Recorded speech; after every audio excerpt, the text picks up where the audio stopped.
তোমাদের সাথে তো সেই দিন শেয়ার করা হলো যে শরীরের পরিস্থিতি দেখে তারপরে হচ্ছে কিছু কিছু টেস্ট করতে দেওয়া হয়েছিল। তার মধ্যে ছিল হচ্ছে সুগার টেস্ট করতে দিয়েছিলাম, কোলেস্টেরল টেস্ট করতে দিয়েছিলাম, তার কিছুদিন আগে হিমোগ্লোবিন টেস্ট করিয়েছিলাম, কিন্তু তারপরেও আবার হিমোগ্লোবিন টেস্ট করতে দিয়েছিলাম, আর দিয়েছিলাম হচ্ছে ভিটামিন ডি টেস্ট করতে। কারণ এইখান দিয়ে না মানে আমি বুঝতে পারছি মানে এটা কি ঘুমের জন্য হচ্ছে নাকি দেখো এখন আবার নেই, মাঝে মাঝে হয় মাঝে মাঝে হয় না, বুঝতে পারছি না। যাই হোক, রিপোর্ট মোটামুটি বাকি সবগুলোই ঠিক আছে। সুগার ফাস্টিং অনলি করিয়েছিলাম, তবে সুগার, কোলেস্টেরল অ্যান্ড হিমোগ্লোবিনটা পয়েন্টে মানে যে লেভেলে থাকা দরকার তার থেকে অনেকটা কম নয়, কিছুটা কম আছে।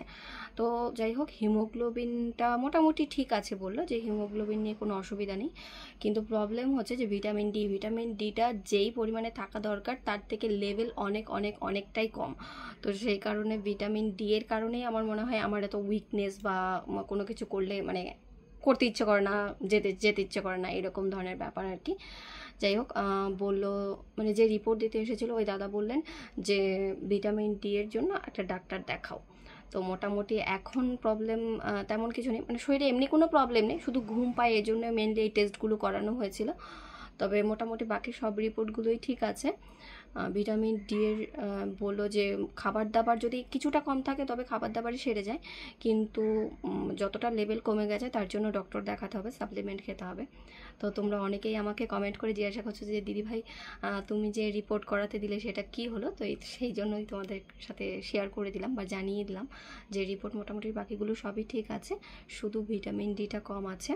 তোমরাও আমাকে সাজেস্ট করো যে ভিটামিন ডি এর জন্য আমার কী কী করা প্রয়োজন। আমার হাজব্যান্ড তো বলছে খাবার খাও খাবার খাও খাবার খাও, আর হচ্ছে দুপুরে নয় সকালে বিকেলে রোদে রোদে ইসে করো, কিন্তু আমি যতটা মানে রোদে বেরাই আমার মনে হয় না যে রোদের জন্য আমার হয়েছে, আমার খাওয়া দাওয়া থেকেই হয়েছে।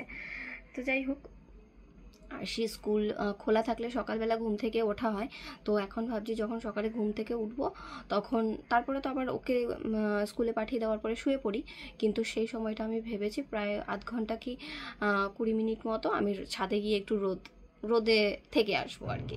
তো দেখা যাক কি হয় না হয়, তার পাশাপাশি যেহেতু অনেকটাই কমে গেছে ডক্টরও একটা দেখাতে হবে, দেখা যাক কি হয় না হয়। চলো আবার এখানে বসে বসে আমি টেনশন করে যাচ্ছি, এখানে বসে বসে আমি টেনশন করে যাচ্ছি, আর ওখানে বসে বসে তোমাদের দাদাভাই টেনশন করে যাচ্ছে।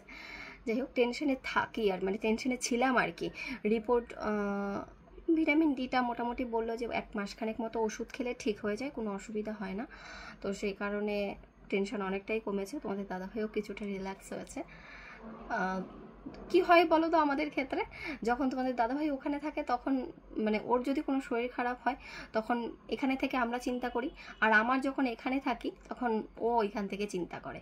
এই হচ্ছে একটা মেইন প্রবলেম আমাদের দূরে থাকলে যেটা হয় আর কি। যাই হোক, রিপোর্ট ভালো বেরিয়েছে মোটামুটি সবগুলোই, ভিটামিন ডি এর জন্য ডক্টর দেখিয়ে তারপরে তাড়াতাড়ি যেন সুস্থ হয়ে যায়, তোমরা সবাই প্রে করো।